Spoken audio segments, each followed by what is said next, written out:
Hey guys, welcome to episode number 37 of Kayak Fishing Obsessed, the KFO show. If you love kayak fishing or fishing in general, there is no better place to be on the planet than right here, right now. I have two brothers fishing, and we're going to be talking tonight about how to dominate August kayak bass fishing. It's an interesting month, right? It's a transitional month. The beginning of the month is going to look different than the end of the month. And where are those fish at? What lures do we have hooked up? And I'm not just interested in what Gramps and Jeremy have to say, which I am also, but I want to hear from you as well. So if you're on the live, be prepared to bring the heat and share what it is that you're using and you're out there catching fish with. I got some news and announcements for you. We have some upcoming guests coming down the pipeline. I booked Alex Folguera, Drew Gregory. I got the Knucklehead winners for Team Wendell. They're going to be on, all five of us, so that's going to be fun. I got the Bearded Paddler.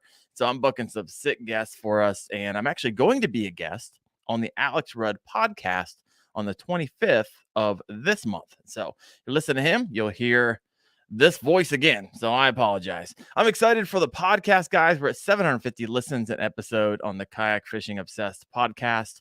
And I just found out with a little bit of research, that's in the top, the KFO show is the top 10% of all podcasts. It's kind of crazy. So if you get more than this is the data I found, if you get more than 443 downloads, you're in the top 10%. And if you get more than 1,083, you're in the top 5% of all podcasts out there. So we are well on our way. Give it a few months. I think we'll be over 1,100. We'll be in the top 5%. So if you're out there listening, please reach out to me. I've had a lot of you reaching out to me from the podcast. So I'd love to hear from you. You can find me through Instagram. I respond primarily on YouTube. So come on over. Also, we have the Cast Crate giveaway tonight. If you become a channel member of Wendell Fishing, not only you're going to get a variety of perks from badges and custom emojis, behind the scenes analytics of my particular page, and early access videos, I'm also going to send you a $10 gift card to castcray.com. I think the lowest membership level is like $2 a month. So I would absolutely love your support. Please consider that. All right. Enough. That's all the news and announcements I have for you. Let's go ahead and bring the heat. Gramps, Jeremy, guys, welcome to the show. How you guys doing? Go ahead, bro. What's up, everybody? Oh, you guys are representing. We got Hummingbird in your head. We got Monster Bass and Knucklehead over here, Jeremy. I love it. So, oh yeah. How has and Harley Davidson for Gramps? I love it. Well, guys, tell me how the beginning of your August have been for. Well, let's back up real quick before we hop into the juice, because I got a bunch of questions around that. Gramps, tell me about, because you finished up. We'll talk about the Knucklehead really fast, and I'm going to get an update on mine because it's the last month for me. However, your team is solidified. Am I incorrect or correct there? That is correct. I got all five of the team locked in. Ooh. Well, tell us about them. So we have fan favorite Liz, who's out here in the chat tonight. We have our next slot was filled by Antoine Hayes, who is a local hammer here in Indiana. It seems like he was on the podium in every tournament for the first, 6-8 weeks. And then Jeremy took the third slot. Heck yeah. And the fourth slot was filled by a Twitch streamer named Solidus, his name is Alex Sterling. He lives in North Carolina, I believe. But Jeremy and I met him at the national championship last year through our good friend OEF5, who also is a Twitch streamer. And so, yeah, we have a very, very solid team of folks. Liz is down in Florida, him in North Carolina, and then the three Hoosiers in their old towns round up the rest of the team. And I actually, 4 out of the 5 of us fish in old towns. And if I have to bring a paddle kayak for Liz, then she'll be the 5th. Team Old Town. Yeah, there you go. Well, congratulations on your team there. Real quick, for those who may be coming in for the first time to the live show or for the podcast, give you the recap of what the Knucklehead is. So Knucklehead is a bass fishing series run by KBF. The goal is it's a fun because it's a charity event. It's a teaching platform for those to learn catch, photo, release, whether you're fishing from the bank or from a kayak. Kind of teaches the rules of KBF, the process, $15 entry fee versus the standard $50 entry fee for the state challenge series at KBF. Right. But those you can win a lot more money and qualify for the national championships and stuff like that too. And Morgan says we need somebody to help us pay our light bill. No, this is just called proper. It's called proper YouTube lighting when it comes to doing YouTube and streaming. So we're set up with the proper white lights, cameras, and gear. And and then Wendell's got the traditional YouTube talking head, background lit with some matching colors, so forth and so on. But yeah, Knucklehead's it's a learning platform. But once you kind of get used to the rules and the way that Knucklehead works, you could go out and fish any KBF or mostly any tournament on Fishing Chaos and have a good understanding of the rules and how the process works.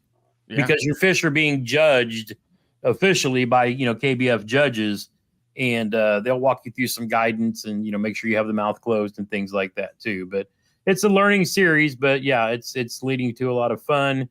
Each team is comprised of a YouTuber captain, bringing in their audiences and fans to fish for them, or even fish to come fish in the fan fish off and earn a spot on a team to knock all the rest of everybody out too. So what it all leads to is Veterans Day weekend, the Hero Cup, and a huge boondoggle of folks meeting everybody and having a great time. The tournament's going to be a fun side pot of the whole thing, but the gathering and the meeting of all of the people is what's going to be the most significant, fun part of the whole weekend.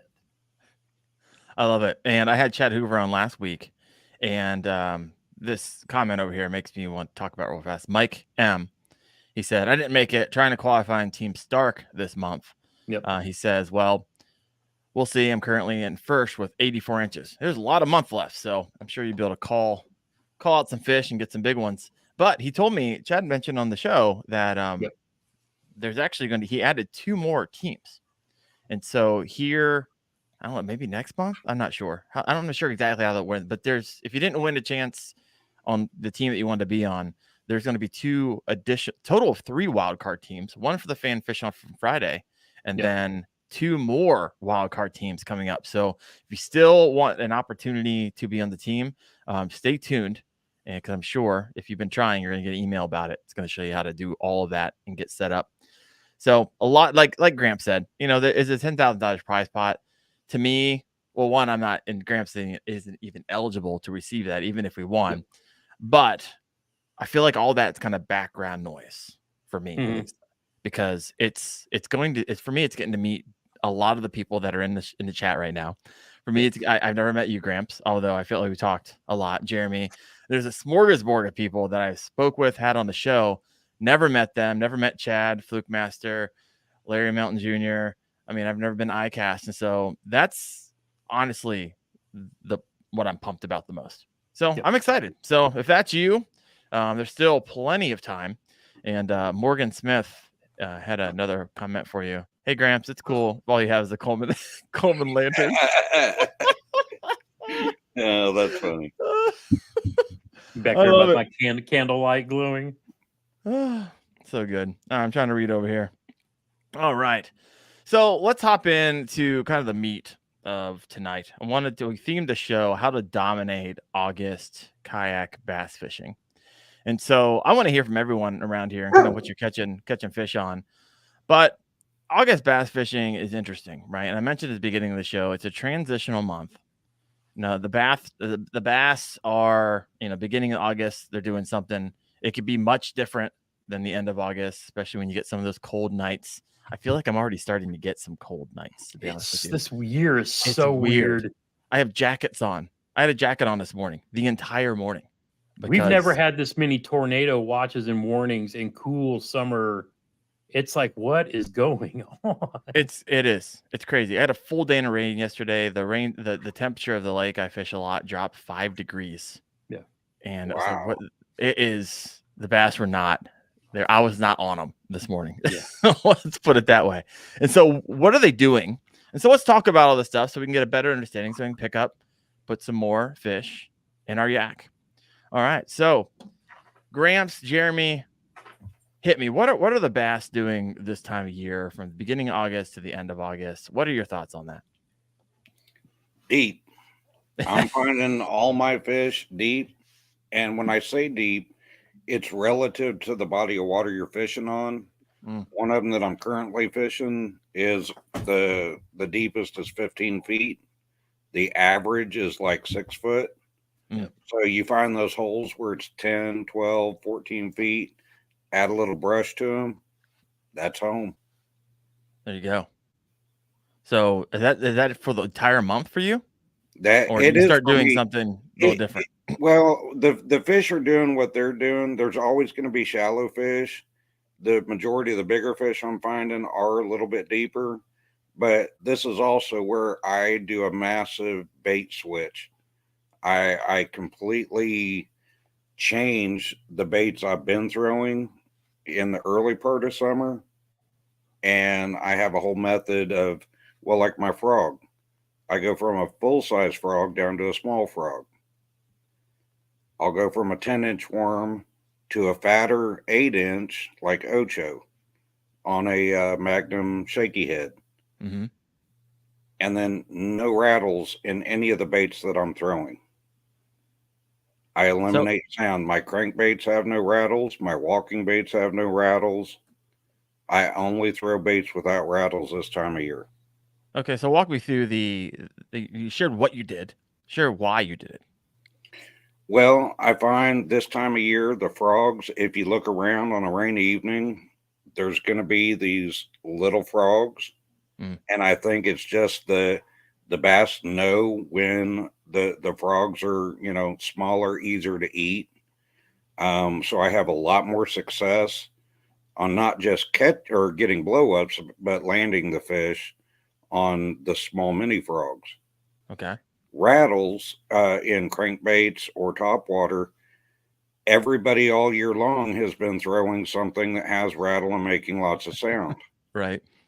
If you take away the sound but give them the presentation, for example, my topwater baits have all been like sexy shad and bait fish looking.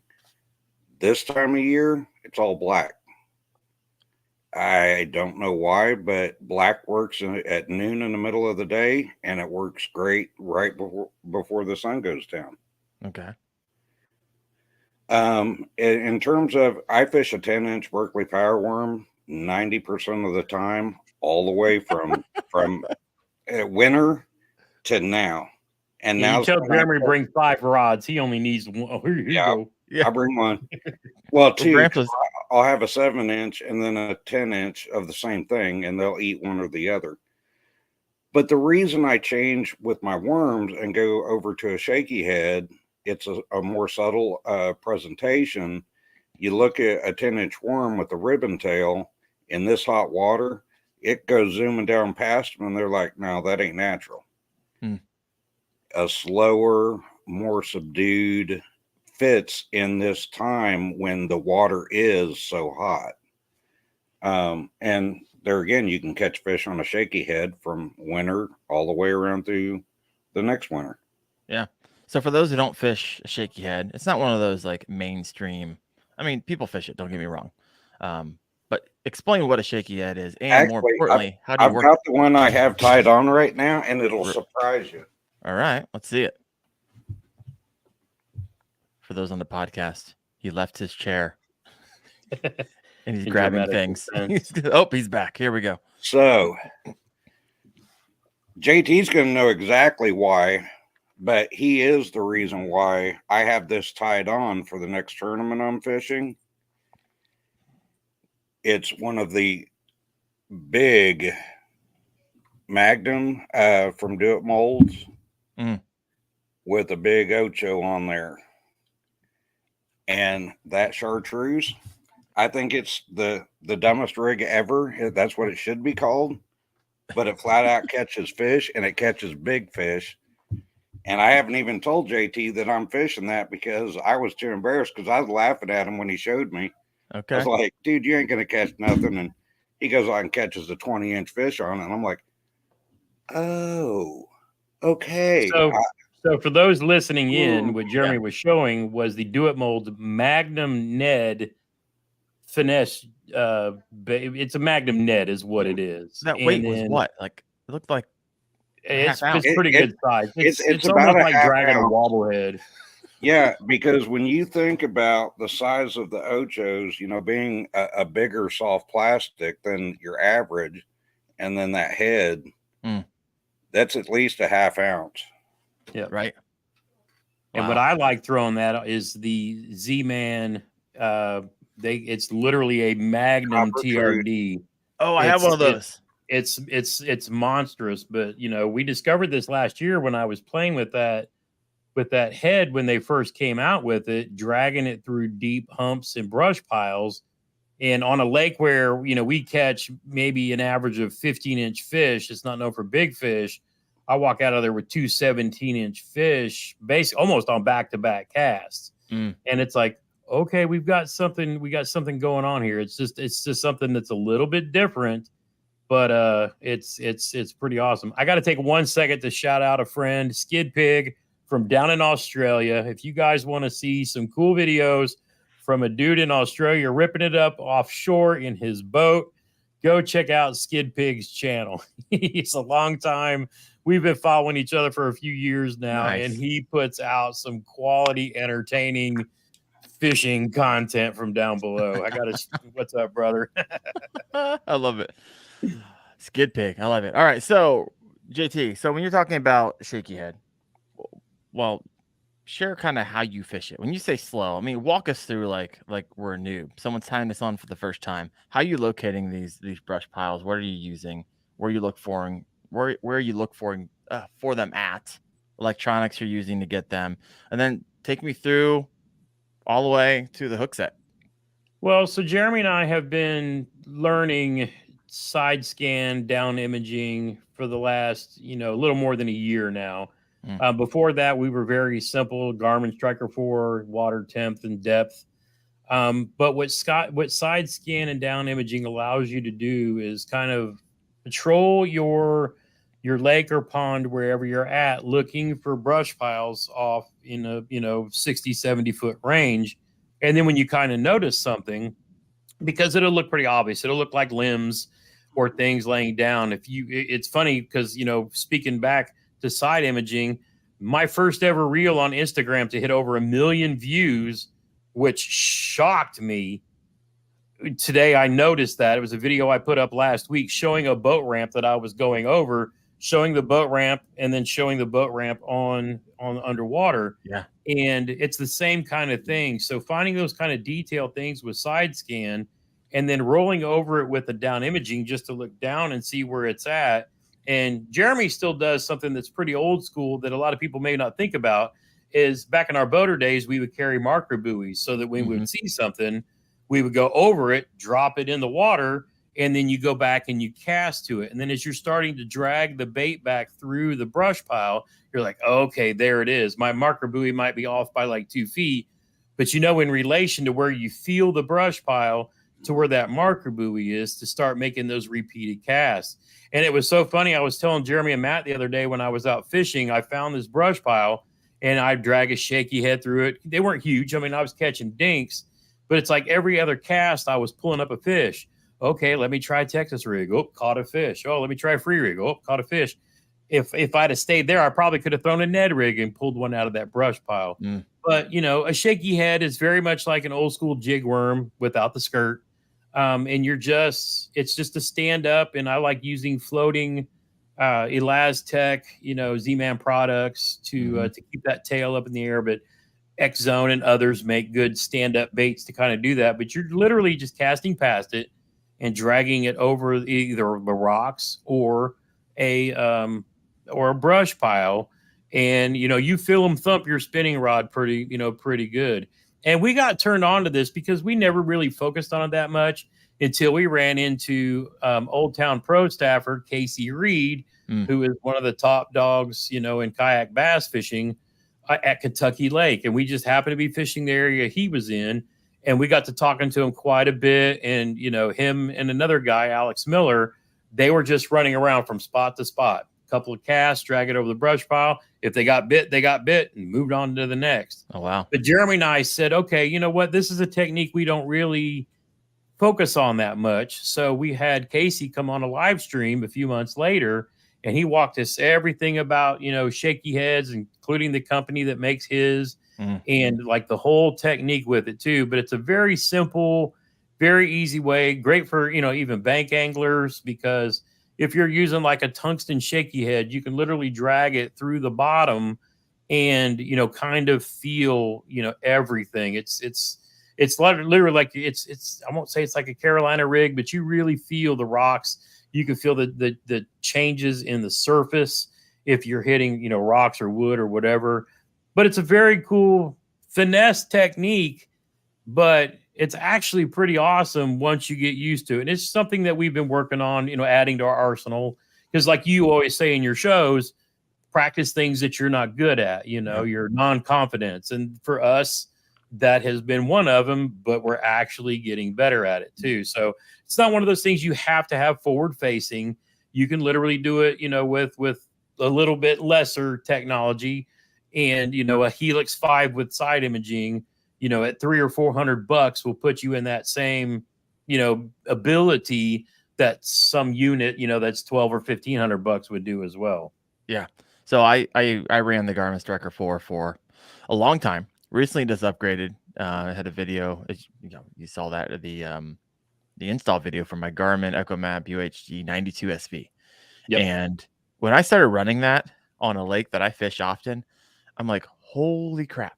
I had no clue that that giant tree was right here. I rolled over it 100 times. Yep. Always cast to the bank, never cast to the right. And they're I know they're sitting in there, right? And then you run past. I never knew that was underwater. I never knew this, or this is what this looked like. And it definitely increases your game. It's a learning curve, right? You're looking at things, you're like, what in the world? What's that shadow? Is that a fish? What is this? But it is pretty incredible. And so what you're saying is that without side scan, it's going to be fairly difficult to find these brush piles, to fish a shaky head. Yes, no?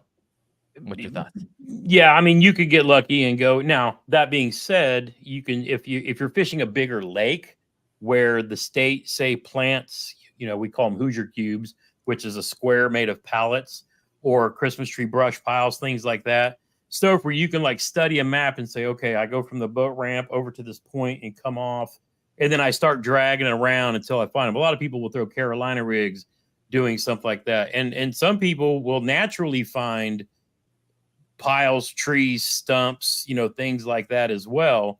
And then sometimes you just run over them with your Striker 4 and you see little humps on the bottom. Right. That could be a log. You don't know which way it's laying, or a cut off stump, or a rock.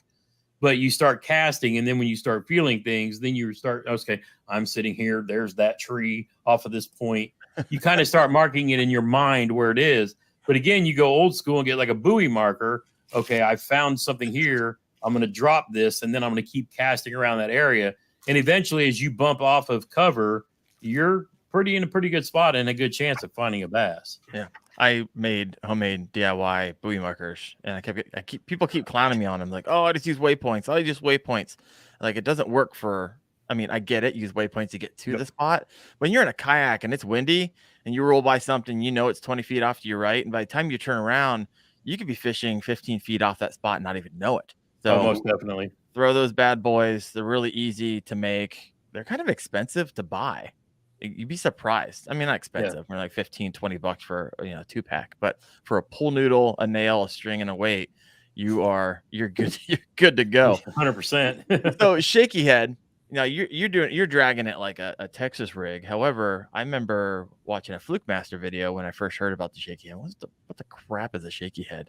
And he just basically dances the line to get that action at the end. But he's like dancing it in place. We're talking about something a little bit different here. You're dragging it over brush piles. Yeah. Have you ever tried doing the, you know, basically just getting the action through dancing the line in one place? Has that been successful for any of you? I've seen where some people hold the rod and hit the back of their wrist Yeah. and just let that action shake the worm. And you can do that kind of with the drop shot as well, just to impart a little action, keeping it in place, but also, giving it that action too. Sometimes they want movement. Sometimes they just want the natural flowing in the water. You just got, how it is. You got to give the fish what they want. Yeah, for sure. All right. So if you're on and you're listening in right now on the live, we have around 40 to 50 of you on right now, which is pretty awesome. Let us know, what is it right now that you are using that you are actually not just catching fish on, but getting the larger size fish. So throw in what is your, top one, top two. We'll read those here in just a little bit. Let's take a look at these comments. We had some people chime in as we were talking. So let me see here.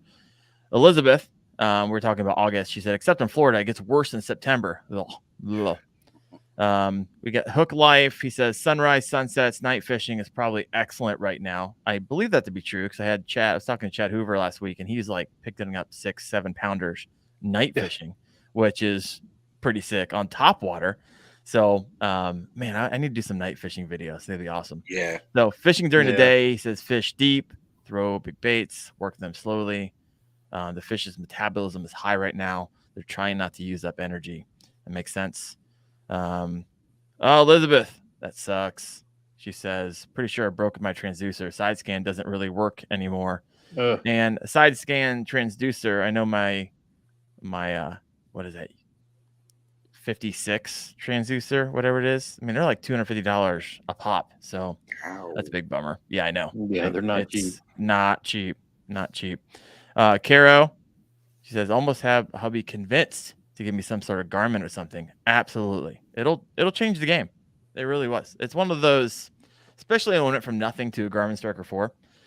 And if you're out there running no electronics and you like that, then go for it. But if you're looking to up your game for $250 by the time you power that and buy it, and you buy the battery and the connections and the kayak attachment, you'll be surprised what it does for your fishing game. It makes all the difference in the world. And Caro, tell hubby I said it's okay. You can get a Garmin, sweetheart. Well, there you go. You got permission from Jeremy. So let's go ahead. Just don't even tell talk him to him. I Candy said it's okay. Yeah. What's the budget? You gonna give her a budget too? Oh no, he knows. He'll take care of her. I love it. You guys ever heard this? Backwards 13 says, "Is it true you can put a toothpick in the end of a worm to make it float and kind of stand up?" That is an old school trick. Oh, gee. That is back when Jeremy first started using glass rattles in the 90s. Wow. Yeah. I was going to say, I kind of told a fib when I say no rattles. That's in like moving baits, because if you're not fishing a rattle in your soft plastics every time, you're missing fish. Yeah. So the Z-Man just came out with that rattlesnake thing. We can shove rattles into their baits. Have you seen that one? That came out of iCast recently. There's always some tool to sell for somebody when you can just push it in. The Z-Mans are tough to push crap into. But to be fair, the Z-Man products, you probably need a tool to do that, because it's like a hole punch, all syringe, all in one too. Yeah. But that's Elastec for you. It's like a surgical needle. And I agree. I have some of those TRD, the big ones too. Perfect if you want that thing to stand up. So look at those bad boys up. All right, let's head over to the next question. Gramps, what do you got? What's your top? Oh man, I'm gonna give you top 5. What's the top 5 that you have set up right now? Like, you're going out fishing tomorrow. What is on your rods? And does that stay all of August, or do you change it up like sometime in the middle of August?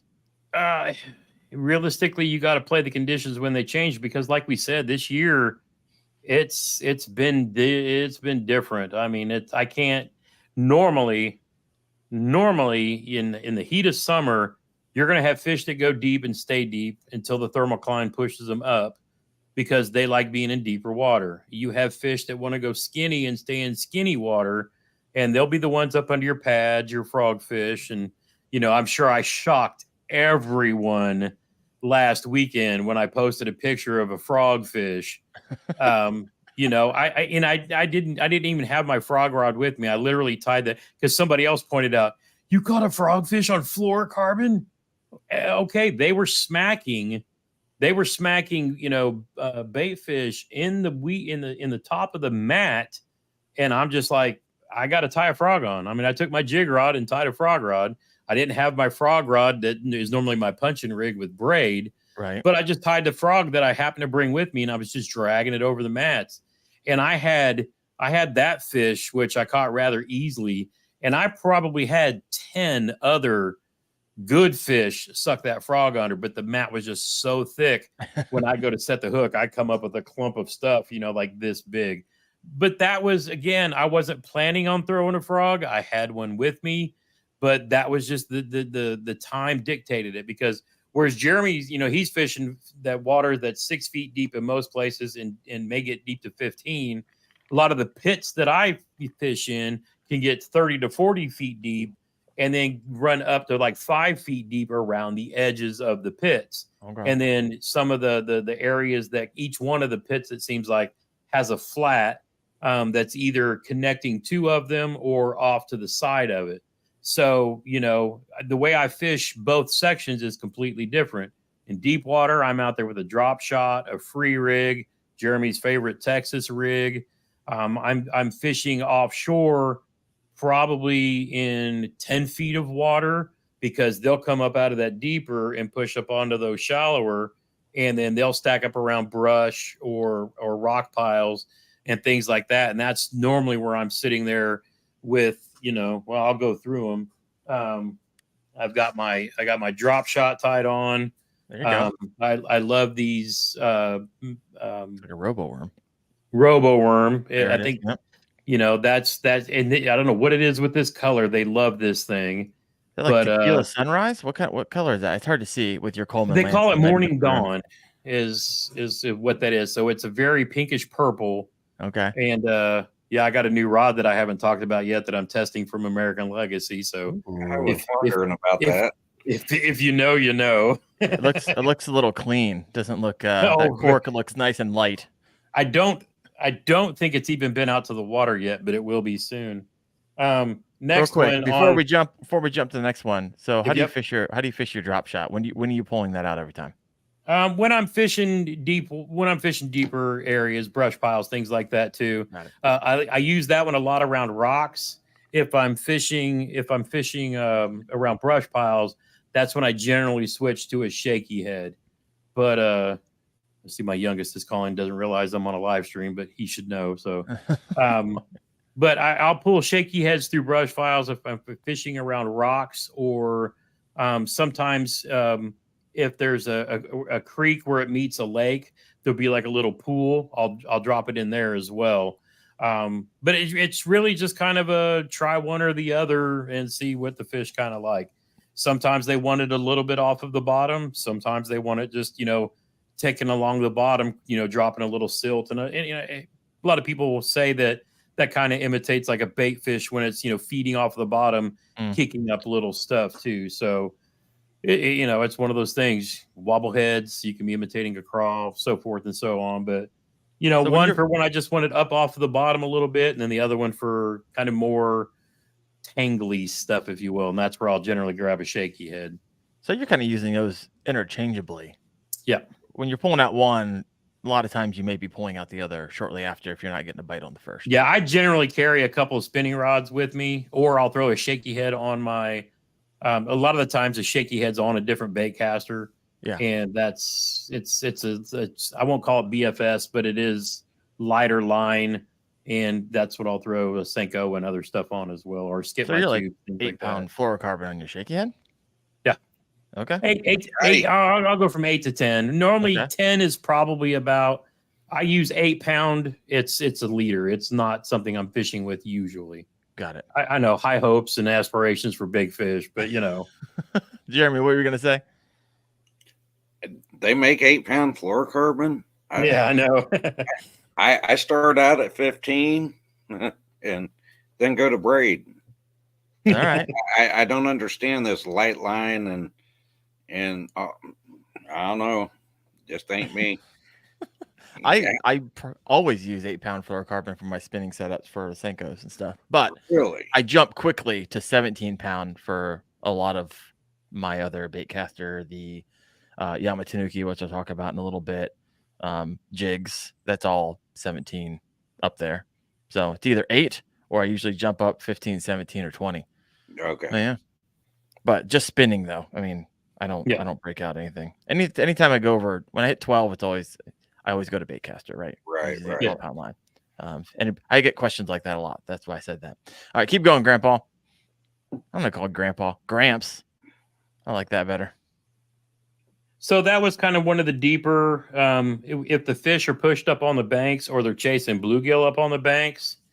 My other favorite this time of year is the good old fashioned black and blue Senko. And, I like it on a weightless Texas rig with that ringed EWG hook. Okay. I love that because it helps it fall and gives it a little nose down action, but I can also twitch it and pop it. And it actually gives it a kick like a fluke. So I'm actually getting multiple presentations out of one bait because I can just let it drop or I can pop, twitch it. And the ringed action on this thing just fires them up. And then, another rod that I haven't revealed yet, that the title of the thumbnail on this rod is going to be, is a $720 rod worth it? Ooh. That came from Graham, and it's in upper and lower case. I don't think I've ever touched a $750 rod before. This dude's going to give me a heart attack. He puts this stuff in my hands and You says, have to "Hey, give go it back, fish with don't this." you? And he's like, "Go fish with this and tell me what you think." I was like, "I think I will never own one," but yeah. You need to get to the point, Gramps, wherever they're like, "Hey, take this. It's yours." After you do a video, when is that time coming for you? Realistically, I can keep anything he gives me. That's part of my deal. But I like trading. I like trading in Arsenal here and there quite often, just because it allows me to do more reviews, do more. If I want to compare rods that are from Walmart to Lamborghini, then I need something as a reference point. And the G Loomis Conquest line is just insane, super sensitive. But this is not realistically. This is a 7-foot medium heavy fast action rod. The kind of utility for me, I don't think that me testing this one is going to give you the real feel of what a Conquest could be, because you want something that's like really sensitive. I would expect that I would do that like with a jig rod, or say a Texas rig rod, where you're kind of really dragging stuff on the bottom. But I could throw finesse jigs on this as well, and throw some small tungsten heads jigs on there and get a feel for it too. So that's probably what I'll do to kind of get a real idea. But it's it's a million times overkill for Senko spinnerbaits, skipping tubes, things like that. Right. If you're going to fish something like this, you're a pro who's dragging something very, very specific on the bottom contact type rod. But I've tested everything from Walmart up to the Gran Turismo craziness too. So that makes it kind of wild. Yeah, it's kind of nice to get your hands on those so you have a good basis for what you're actually, one of the Instagram, I had Tackle Talk on. We both know Andrew. Yeah, you're the one who put me on to Andrew. Yeah. And one of my, I guess it's called Instagram Reels, is going crazy because he talks about, it just makes a statement. It's in the context of a longer conversation. And basically you're not going to appreciate, going from an ugly stick from Walmart to a $650 G Loomis. People lost their minds in the comments. Like, I think because he talked about ugly stick, and it's a common rod that a lot of people use, and people defended their ugly stick like to the death. Oh yeah, it's fascinating, but it was interesting. It's like those people who think yum dingers are good. It's just You mean these right here? Yeah, I got my bag right back here. I literally, check this out. I went fishing in Central PA for smallmouth. I caught 175 fish. Yeah. On a yum dinger. You got your 20 cent Amazon link purchase from old Gramps, because baby. It's like, let me help out the old affiliate marketing over here. He's got taxes to pay. Let me help him out.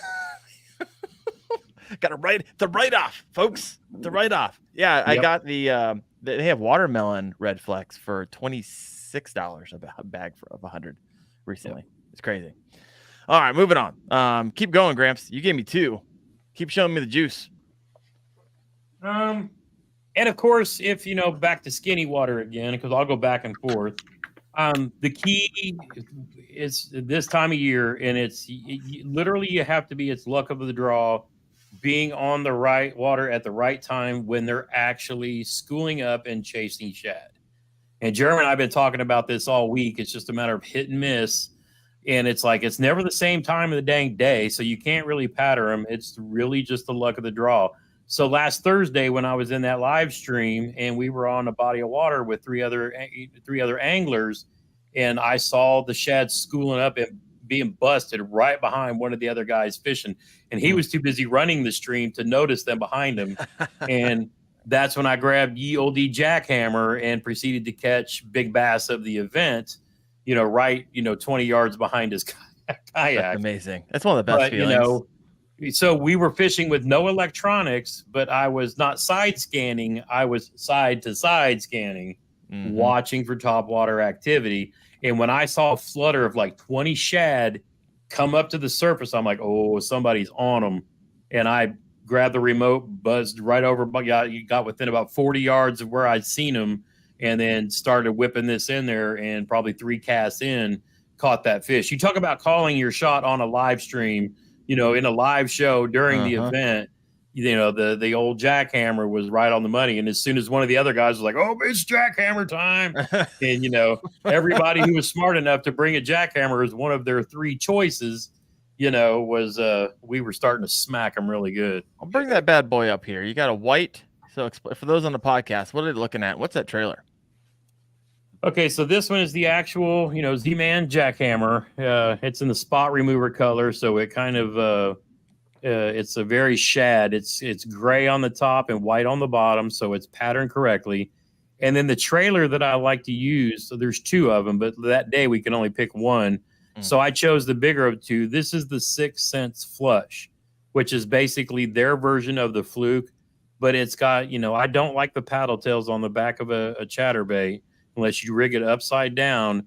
But this thing just hunts. It gives so much action, and it actually matches the size of the bait fish, the spawn, shad this year. And it's just right on the money. And had I had the option to fish it in another technique, I literally would have taken it off and fished this weightless, because there was so much more grass in this lake that I thought there would be. But if I could have taken this off and fished it weightless, I probably would have just smashed them, because I just really wasn't expecting that much grass in the lake that we were in. Okay. But worked out like a champ. And, it's one of those things. But, I see comments like, yep, the Senko sucks, too expensive and tears too easily. But when you catch a $500 or $1,000 bass because of it, I don't invest in what I invest in to fish in tournaments, because if you think about it, I mean, a lot of people recreationally fish, and I get that too. Jeremy and I do that often. But when you're fishing for a check or, big trophies, we have a lot tied up into it's called a Cadillac for a reason. That my whole setup just in the kayak itself is it's a pretty healthy investment. So if I want to fish, Senkos versus like say a Berkeley General that I think breaks too easily, then yeah, the Senko is going to get it. But I buy them in bulk, so at least I'm trying to save as much as possible. Yeah. But that being said, you can always reuse them, melt them down, and pour them into a do-it mold and do it all again. I mean, we talked on your last show, about the 4 different uses you get out of one Senko, so it worked out really well. Right. So for those that weren't on, you got your, Texas rig it. Yep. And then when that rips out, wacky rig it. Yep. And then when that breaks, if you still have your worm, sometimes you do, sometimes you don't. You got 2 Ned rigs. Boom. Yep. And then when those things become all gnarly, you melt it down. And if you want some videos how to do it, head over to Fishing with Gramps. And Jeremy, I've seen you guys doing videos where you're doing your old molds from Do It Molds. So Oh yeah. That's what I've been. My whole setup right here is strictly for tying jigs, soft plastics, crankbaits, painting them, all kinds of stuff. Nice. I like my do it molds. Oh yeah. I need to get into that. It's for me. It's going to be a winter project for me. So maybe in the future you might see some of that stuff. I mean, I have a collection of plastics that are actually destroyed. Can't use them for anything. I need to melt them down and give them a second life. I think that'd be kind of fun to do. Bass Ackwards 13 says, I would absolutely appreciate a G Loomis. Yes, But he would. also said, I am on the Walmart level. Laugh out loud. Yeah, be completely honest with you. I have Walmart rods still in my rotation, and I also have $300 rods in my rotation. So I don't know. We all started in a Walmart kayak with a Abu Garcia Black Max. It's just where you start and where you want to go. I was just joking. I was on that fishing trip with a buddy. We were in Central PA, two of us, and like 5 years ago, I rolled in with like a rhino rod. Yeah, and I mean, we smashed on it, but that I remember the weight. I can almost still feel how heavy that thing was. Yeah. And so if you do it all the time, that stuff starts to matter. And as you get older, that stuff starts to matter a whole lot. What were you gonna say, Jeremy? I was going to mention, people talk about the cost of rods, and especially with G Loomis, but I have two in my arsenal that are over 25 years old. Yeah. Yep. Yeah. And I had them repaired 6 months ago just to add them back in because I couldn't live without them. Yeah. So break down the cost of how much did that cost me each year for 25 years, and that makes it real affordable. Yeah. Yep. You take care of them. But I mean, and some people do that. You're working overtime or whatever. You treat yourself once or twice, and then you're living really nice for a lot of years after that too. So it's just one of those things. I call it buy once, cry once. And you have to get to a certain point, especially if you're raising kids and doing other things. Yeah, that makes it hard. But you got to work. If you're working that overtime, sometimes you gotta invest in yourself sometimes as well. Yeah, I only cry once. Cool. So I get it. All right. So I was doing a little bit of research before the show, and I was like, okay, some of the guys who are known for their lures and dialing those in, and known for, you can almost like clockwork. These are the lures you throw in August. These are the lures you throw in July. These are the lures. So Tactical Bassin's one of those, and Fluke Master does those as well. So give me your thoughts on these are their top 5. Tactical Bassin's like a top water. They have swim jig, shaky head, and drop shot. I know what your feelings are in the two. And then Fluke Master, a little bit different. So buzz bait. He breaks out the whopper popper. I think he actually refers to the Chapo. Swim jig, Senko, Texas rig, and the giant worm. So any thoughts when I rip through those, top 10, top 12 lures? What first comes to your mind? I avoid it. I avoid throwing what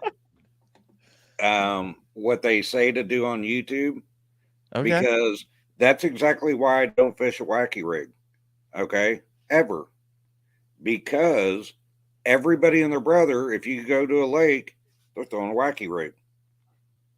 I'm going to throw something completely different because the fish get conditioned over, so many seeing the same thing. The stuff that worked 15 years ago works better than what they're saying works now for me. Yeah. So when you hear someone like, hey, there's a top 5, you were like, okay, those are the top 5 to avoid. Well, there are certain things you can avoid. For example, I could say a jig should be a top 5 every month of the year because jigs just flat out catch fish every day of the year. So it's when they start saying, well, this is when you do this and this is when you do that, that translates to me to everybody and their brother who watches YouTube is going to be throwing these particular baits. And I'll go so far as to say they'll look at the picture or the thumbnail, and they'll go out and buy those exact baits that are on the thumbnail because they want to make sure they're throwing the right topwater, the right buzz bait, the right worm. So I avoid throwing whatever's trendy. Oh, interesting take on that. Yep. Interesting. Gramps, what do you think? Well, and this is why Jeremy and I have been such great partners over the last many decades of team fishing together, this and that.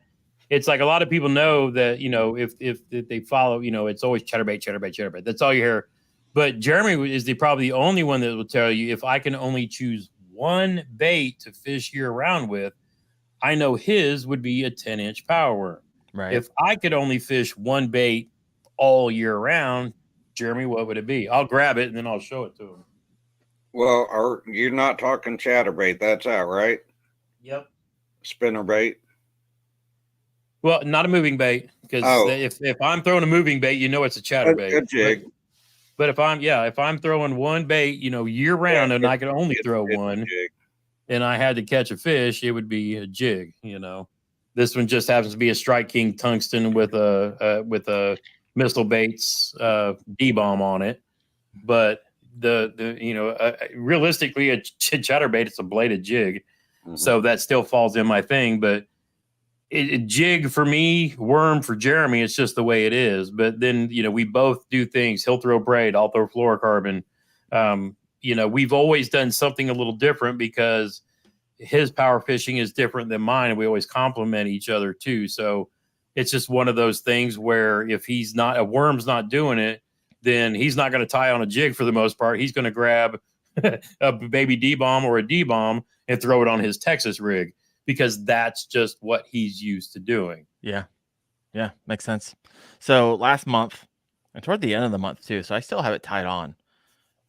My top 5 bass for the knucklehead, they got a 21.25, and the other 2 were 19s. Were caught on this guy, the monster bass. I think this is a 3/8 ounce peanut butter and jelly J. Yep. jig right there. And the trailer I put on that bad boy was the KVD Strike King, the rodent. Let me take this out. Yep, Just that's a green great pumpkin combo right there. Green pumpkin. Let me see. Mm-hmm. Black fleck, and this thing just boom. I caught 2 4.5 and a 5-pounder within like 20 minutes of each other. So when this was on, it was on. So those little monster bass, tungsten football heads right there, man. Tell you what, that's a sleeper that I don't talk about a lot too, because that's giving up some real, but you could drag that thing through rocks or whatever, and you feel it all too. I found these particular bass on a ledge. So I'm always looking for, and specifically in August as well, if I see the water go from 10 feet to 5 feet, and it takes 100 yards to get there, that's not where I'm fishing. I'm trying to find where that water depth is really tight when it comes to contour. So we're going like 15 to 8 in a matter of like 20 feet. Or 10 feet sometimes. And that's where I'm finding them. So really quick, before we're coming to the end of the live show here, it's been a lot of fun. We kind of went tactical a bit, which I really, really love. And I really believe this will help a lot of people kind of dial in their August fishing. They might be like, okay, I got to untie this and potentially tie on something. Or if you're like Jeremy, I'm going to listen to the show and not listen to the word they say and tie on something different. But so what are the bass? How are they reacting right now? Where are you going to find them in, let's just say, lakes and ponds? Because I would imagine that's the majority of where kayak bass fishermen are going to be fishing. And what are they doing in the morning? What are they doing in the heat of the day? And what are they doing in the evening? Who wants to tackle that one? Well, I'll tell you, your big fish are going to be caught in the middle of the day. Mm-hmm. Okay, keep talking. That's just the heat of the day. If you want to, you got to suck it up and take lots of water, and you can catch more fish evenings and mornings, because the morning bite really is just a play off of the overnight bite. And Sly Fox is a perfect example of that. He's been smacking them on a spinnerbait night fishing quite often. But those cooler sections of the days, but those big dogs are generally, they're not jacking around with trying to compete with the little fish you know, they're going to go do what they want to do. But a lot of them are doing it in the midday or in the middle of the night. And, you know, again, it's just being there, right place, right time. You know, people say it's a lot of luck, and it really is. You know, you got to be there when they move up to start chasing. But yeah, they're not wanting to expend a lot of energy, you know, if they don't have to. So if they're there and they're doing it, you know, you might get into them like I did the other day.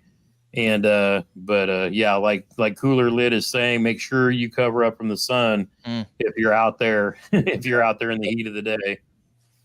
Yeah, Yep. Sly Fox, hey, I've been killing them at night, including that 21.25 inch. Yeah, that was a nice That's fish.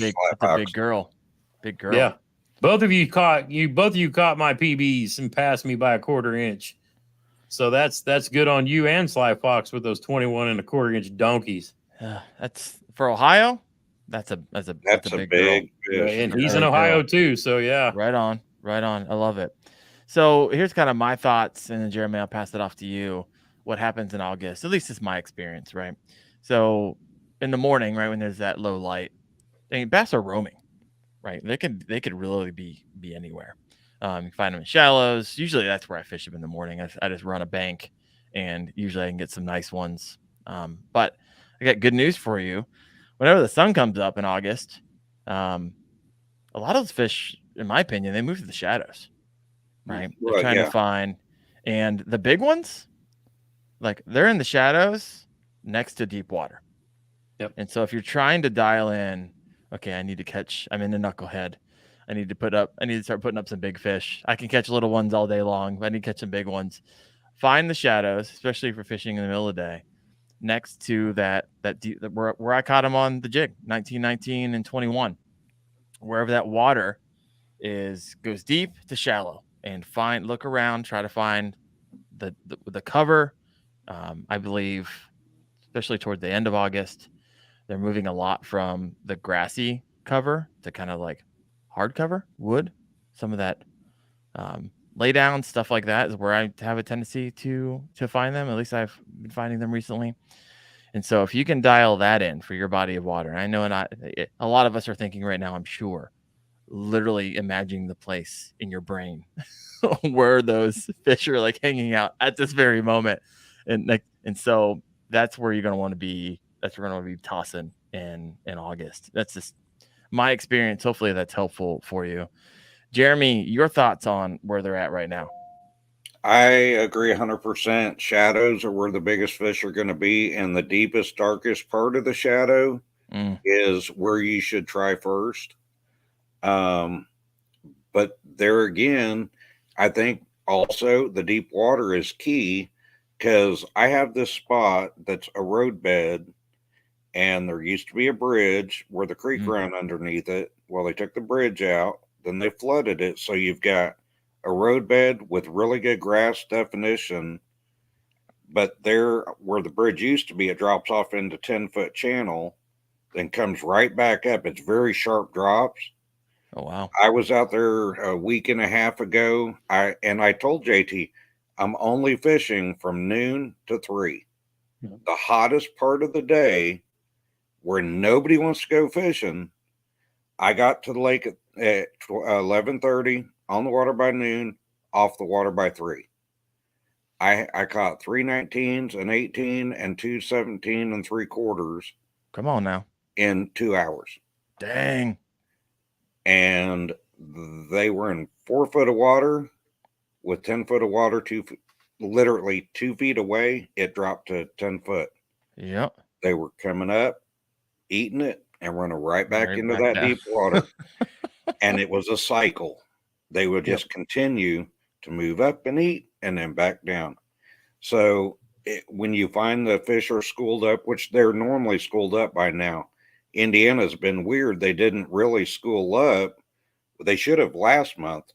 They're just now schooled up where I'm starting to find schools instead of picking one off here, one off there. Because you get into at the beginning of the show too. I was going to say at the beginning of the show too, you talked about where we're starting at in August and where we're going to end in August. Right. And the key thing, especially for those in boats and kayaks that are off of the bank, it's that later summer pattern when that thermocline starts coming up. and those fish are suspended off of the bottom, that's when you're going to be sitting them, watching them sitting 8 feet down, and you're going to want to grab those crankbaits and those jerk baits and twitch, and tear them up. So again, if you got your electronics and you're out on the water, those are the things you're going to want to watch for, because, like, again, the shallow fish will still be shallow, but those dudes who like to live and stay deep in that cooler water, that oxygen depletion is going to change, and it's going to push them up, because they will not sit below the thermocline. They bass, catfish, carp, the rest of them, they don't care. Bass, they want to stay above it. So until the lake turns over, when we get more towards the fall, and that's probably August going into September, but this year has been weird. So we're going to have to kind of keep an eye on that too. So that's another thing you'll start noticing on your electronics, especially your down imaging, when you start seeing that fuzz in the water that's 3, 4, 5 feet off of the bottom. You'll see that's the thermocline starting to come up too. So that's something that you want to watch for as we get towards the end of the month, going into September as well. And those fish will, they still like staying in that cooler, submerged, being down there. But that's when you want to start grabbing those deeper running, jerk baits, and, fishing that 8 to 10 foot, mark as well. And I've got one particular pond. I'm kind of waiting for that to happen, because I know there's some big bass in there, and I saw it last year, and I haven't been back there yet this year, but I was kind of waiting for the conditions to get similar so I can go back and try something last year that could potentially land me a PB, because that's something I'm still chasing this year, is a catch PB. And I'm going to be out there putting those electronics to work too. 2 things, since you mentioned your catch PB. What is it now, and what do you need to use to beat it? And 2, use the word that, people use every once in a while, but maybe misunderstood. So explain what thermocline is and how it affects bass fishing, and how you can use it to your advantage. Yeah. First off, my catch PB is 21 inches. So, right, that's what I'm actually trying to beat this year. Now, the thermocline, it happens every year. It's just part of nature. There's oxygen levels in the water, and I guess the easiest way to put it is that the lakes will, what we call, they'll turn over. And so the thermocline is the level of oxygen that sits kind of at the bottom, but as it depletes, it'll start rising to the top. And there's a new cycle of it, probably, I think, twice a year, maybe one like kind of over winter, and then another, the summer is where it's most prevalent. But as the oxygen levels at the bottom start to deplete, it'll kind of rise up, and then it pushes the fish up with it, because they want to be in some place where the water is really oxygenated. It's not as prevalent in like your skinny lakes with a lot of grass in it, because the grass actually introduces a lot of it. You'll see this more in lakes with deep holes, or like a lot of the strip pits that I fish in. And but the thermocline, and I actually did a full length video on this, and so I'm trying to repeat something that, it's something I kind of wrote a script for last year. Right. But the oxygen level will come up, and eventually it'll come up into the surface, and then the lake will then turn over. That pretty much kills fishing for, I don't know, Jeremy, 7 to 10 days, it seems like, until the fish settle back down. And it's weird, because then like oxygen will fall back to the bottom of the water. It's kind of a weird process, but there's better people than I that can describe it. But I did a good video on discussing what it all is. But it's just one of those things that you can use it to your advantage, because it pushes those big fish that are out deep more up to the surface until the lake actually finishes turning over, generally around right before that big fall bite really kicks off, because that's also one of the triggering mechanisms for the bass, along with the lack of sunlight and, the conditions changing, that they know, hey, winter is coming. It's time to start slamming everything that I can. And that's when you grab that chatterbait mini max and here we go to town and just tear them up. Here we go. It's going to be some really great fishing over the next 3 months. Really great fishing. And almost as pumped up as I am when, May rolled around. Yes. So good. All right, I'm going to finish off with this question. We're over an hour, and we usually land a plane here. But I had a comment come in, and I want both of you to answer it for me. It comes from Bass Ackwards 13. He says, and this might be a lot of guys and gals out there, I follow all the quote-unquote rules and guidance, and I just can't get on them. What do what would you say to bass backwards? Start throwing a 7-inch worm with a glass rattle and become proficient at it, because that's the quickest and easiest way to find them, to catch them, and you know, and I say a worm, there's a lot of things with other baits that you have to think about and retrieve and cadence and rhythm and all the different things that you have to build over years that you're doing to trigger bites. When I can put a worm or a rod and reel with a worm on it in a guy's hand, and they're catching fish by the end of the day. Learn one technique, whatever your technique is, learn it really well, and you will catch more fish, and you'll feel like you'll have that aha moment, and that leads to the next aha moment, and the next thing you know, you're on them all year long. Yeah, and there's so many. Gotta start. Yeah, and even though I love a jig, Jeremy's right. It's 7-inch Texas rigged worm. You can drag it, you can pop it, you can swim it. You know, you can find something, but there will be some bass somewhere that is going to, you know, it doesn't matter if it's 6 inches or, you know, a 20-incher, it's going to smack them. So the other most common one that I feel is very similar to that if I was going to say, you know, if you're just want to cast a reel, grab a spinnerbait. Yep. And throw it in every direction and just keep casting and reeling. Between one of those two baits, you're going to catch a fish. And it's you know, don't think that because we all go fishing all the time and we make YouTube videos, you see the hours of you know, footage over a year of all the fish that we catch. You're not seeing the months of footage where we're out there doing anything but catching fish. But pay attention to your surroundings. I know a lot of people that listen to music and headphones and you know, other, you know, I've done it too, some ball games and all that too, but pay attention to your surroundings. Watch the birds, especially if you're in a kayak or a boat. If there's birds there, they're feeding on bait fish. Those bass are feeding on those same bait fish.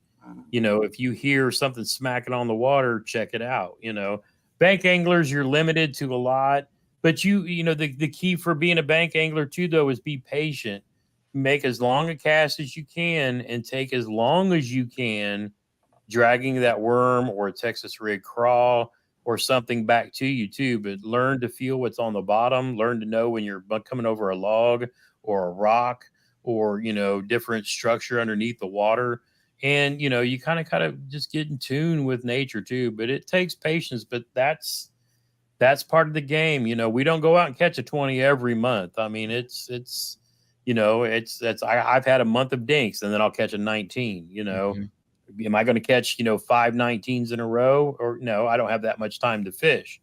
But, you know, if you have the ability to be on the water, that's just increasing your chance every time. You know, you catch those little ones, and then, you know, any bite that you get can be your smallest fish or your biggest fish ever. And that's really what keeps us going back.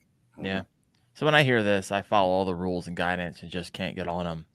A couple of things come to mind. For me, it's really easy to hop on YouTube and get discouraged really fast. I'm reiterating kind of what Gramps just said, because you might come to a channel or someone you enjoy, and it could be one of our channels, and you see fish like posted every day in the community tab. I don't catch those every day. Yeah. I'm gonna disillusion the whole thing, right? I have probably 40 photos in queue ready to post. Yes, I do catch a lot of fish, but it's because, and I think this is key. And Scott Vermonter said something. He said, some have been too much adulting, not enough fishing. And this is it. And if you're someone who's just going out, and it's great, and you're a weekend warrior, and you might get out a couple weekends on a Saturday morning, and maybe some ad hoc here and there, and you're fishing maybe 5-6 times a month, then it's going to be really discouraging watching someone or following someone like, well, to be honest, like me, I'm out Monday, Tuesday, Wednesday, Thursday, Friday, Saturday in the morning before work at 5 o'clock a.m. a lot of times. and putting in the work, putting in the time in the water is going to greatly increase. But I'll be completely honest. I was out this morning. I had 3 on the line, lost 3. I got skunked for the first time since I can remember. It's been probably since the beginning this season. I don't think I've been skunked until today. And that's just, a couple of weeks ago, I was catching 19s and 20s. And so sometimes they're just not biting, right? Or you're not in the area where they're at. And so it happens to the best of us. What did you learn the day you went out and got skunked? You mean this morning? Yeah. I really haven't. What did you learn from it though? Yeah, this is a great question. I teach in my videos. The goal isn't to go from 1 to 100. The goal is to be 1% better than when you went out last time. So I love that you're asking this question. So it rained all day yesterday. I mean, all day. I mean, you guys are in Indiana. You probably got that before I did. And it would not stop raining the entire day. And I keep track of the water temperature, and there's a 5-degree drop in water temperature. I was like, all right, interesting. It's like a cold front. I was wearing my jacket all morning. It's typically known to put the bite off. And man, what did I learn? Really, it was more revolving around weather conditions and what that may or may not do. I feel like a lot of the places I have been catching them last month, they're not there anymore. So they moved probably to some offshore structure, fishing a lot of banks and getting real good luck on them. But they moved somewhere. And so I've been thinking about, okay, where could they possibly be if they're usually here? They're probably close by, just where. And so this is back to the conversation now that I have side scan with my Echo map. Okay, they're not to the left of me where I usually cast. They're probably just right there on that hard cover that I can see on my side scan. But I've never fished it. I never broken out the shaky head or dragged a Texas rig over it to find out. And so what I learned is I need to grab some of my DIY marker buoys, throw those in the side of my kayak, and try a little different way of fishing, because what has been successful in the last few weeks wasn't successful this morning. So I got to try to up my game a little bit by trying something a little bit different. So that's what I learned this morning. Great question. And that makes it worth going, because if you learn something, whether you catch them or not, I had a day the other day, I got skunked. Yeah. And I was like, man, nothing's working. So I put down the rod and I went scanning and was doing grid scans, because my goal is to learn something new about a lake I'm on. And I pulled up to this one section. I'd fished like 7 hours at this point, hadn't even had a bite. And pull up, see something on my side image. I flip to it, bam, 16-inch fish.